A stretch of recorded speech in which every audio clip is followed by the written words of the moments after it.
درود بر دوستان عزیز.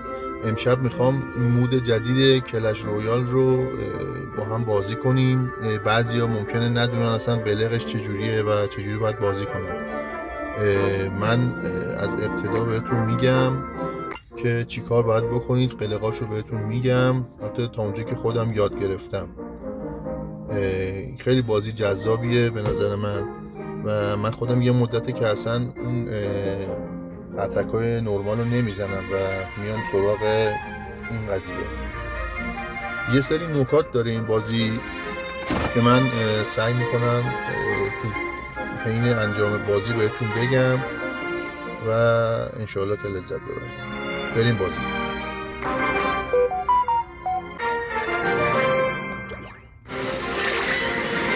خب این گیم اول هستش. ببینید اینجا 3 تا کارت بهتون میده. اینی که فلش روشه یعنی آپدیت میشه. حالا من میزنم اینو، این آپدیت میشه و قدرتمند میشه. 1 از 3 یعنی شما 3 تا نیرو میتونید بذارید. حالا من 2 تا رو میذارم ببینیم چی میشه.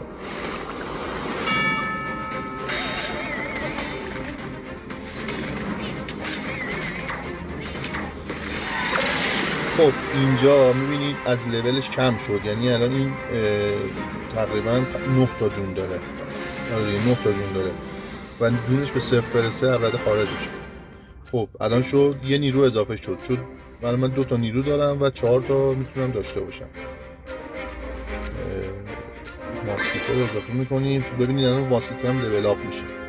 اینم یه لول میگیم بهش، اینم میاریم وسط. ببینید اون نیروهایی که از دور شلیک میکنن مثل جلاد و ماسکیتر و کوبین اسپیرز و اینا دور باشن بهتره که از دور بتونن آسیب برسونن.